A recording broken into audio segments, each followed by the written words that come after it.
تو نور کا رخ گل کی طرف ہوا۔ ہمت کی بات مت کریں، میری ہمت کے مظاہرے ابھی تھوڑی دیر پہلے آپ ملاحظہ فرما چکی ہیں۔ بس اب ایک لفظ اور نہیں۔ تم شاید بھول رہی ہو، تم میرے بیٹے کی ونی ہو۔ سردارنی نے غیظ و غضب سے دھاڑتے کہا۔ آپ بھول رہی ہیں کہ میں آپ کے بیٹے کی بیوی ہوں، نور نے دو بدو جواب دیا۔ بظاہر وہ نڈر اور مضبوط بن کر اپنا دفاع کر رہی تھی، مگر ان کے خطرناک تیور دیکھ کر اندر ہی اندر اس کا دل کانپ رہا تھا۔ اگر یہ لوگ اس کے خلاف کوئی بھی قدم اٹھاتے تو وہ زیادہ دیر مزاحمت نہیں کر سکتی تھی۔ یا اللہ میری مدد کریں، پلیز جہان کو بھیج دیں۔ او جسٹ شٹ اپ، جس رشتے پر تم اتنا اکڑ رہی ہو نا، 3 بول بولنے کی دیر ہے، یہ رشتہ تو ٹوٹے گا ہی، تم بھی اس حویلی سے باہر جاتی نظر آؤ گی۔ گل زہر خند لہجے میں غرائی۔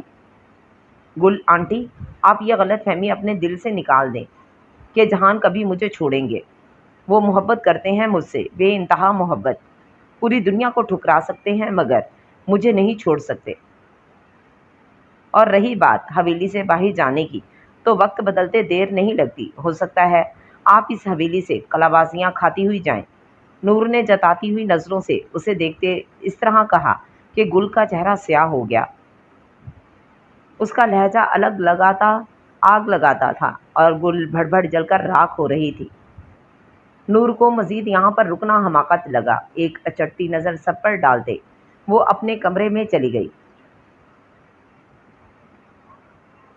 ظہیر بیٹا، میرا سوات کا پروجیکٹ بیچ میں اٹکا ہوا ہے، میں ابھی یہاں سے نکل نہیں سکتا، اس لیے میں نے وہ پروجیکٹ تمہیں دینے کا فیصلہ کیا ہے۔ حیات خان نے فائل اس کے سامنے کرتے کہا۔ جی بابا، آپ پریشان نہ ہوں، میں وہاں سب سنبھال لوں گا، ظہیر نے اسبات میں سر ہلاتے کہا اور فائل اٹھا کر چیک کرنے لگا۔ اچھا تو پھر ٹھیک ہے، تم تیاری کر لو، کل صبح تم سوات جاؤ گے، مجھے لگتا ہے تمہیں وہاں 10-15 دن تو لگ ہی جائیں گے۔ جی بہتر۔ حیات خان کی بات سنتے ظہیر ایک پل کو ٹھٹکا اور پھر تو مسکراتے سر خم کیا۔ جہان گھر آیا تو ایک عدالت اس کی منتظر تھی۔ سردارنی کا غصہ و جلال کسی طور کم نہیں ہو رہا تھا۔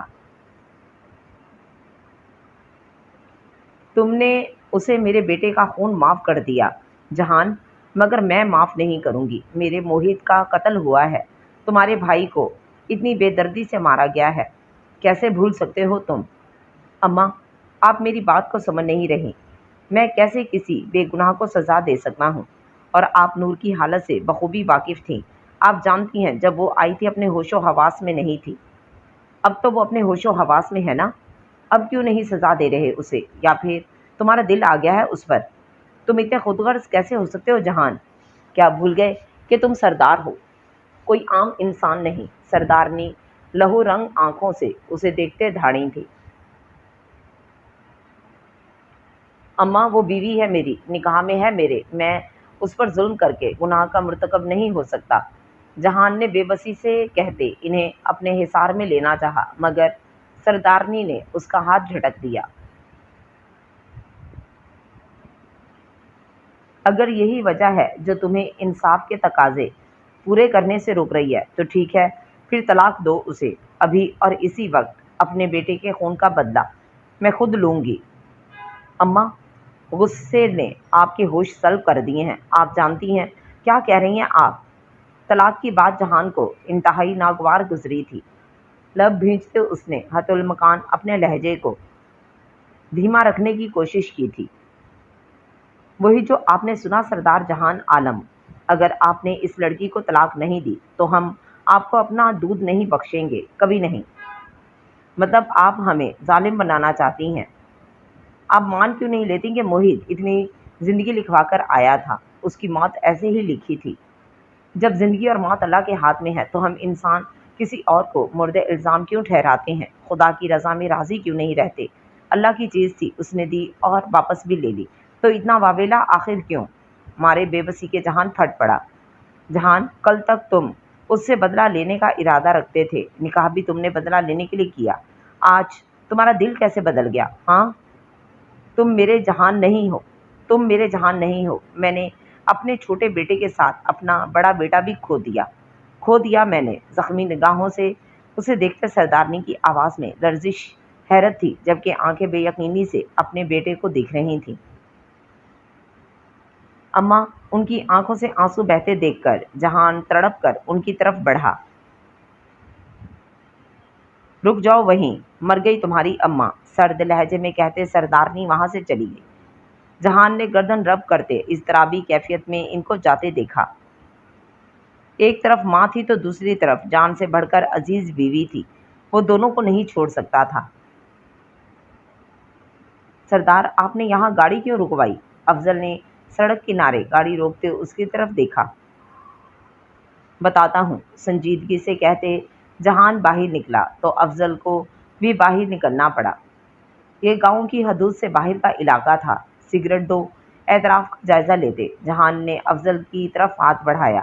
افضل نے حیرت سے اسے دیکھتے ڈبیا نکال کر اس کے ہاتھ پر رکھی، جس میں سے ایک سگریٹ نکال کر ہونٹوں میں دباتے اس نے لائٹر لے کر اسے شعلہ دکھایا اور گہرا کش لیتے دھواں فضا میں چھوڑا۔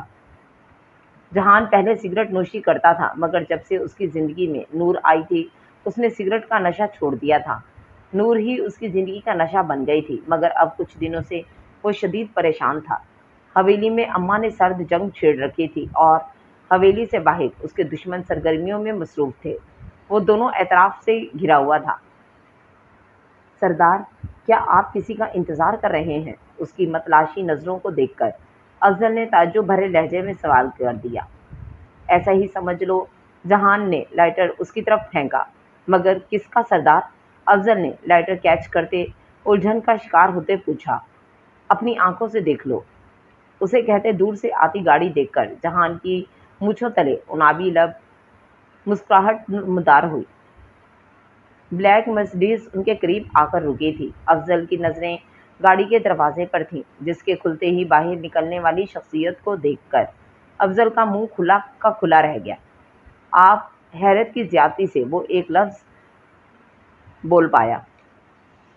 ہاں میں، مقابل کے اس ہونک زدہ چہرے کو دیکھ کر بھرپور مسکراہٹ سے نوازتے کہا۔ مجھے آنے میں دیر تو نہیں ہو گئی؟ جہان سے بغل گیر ہوتے اس نے مسکراتے پوچھا۔ 5 منٹ 10 سیکنڈ لیٹ ہو تم، جہان نے پیشانی پر بل ڈالے کڑے تیوروں سے اسے گھورتے ہوئے جواب دیا۔ اف، تم نہیں بدلو گے سردار، مقابل نے نفی میں سر ہلاتے کہا۔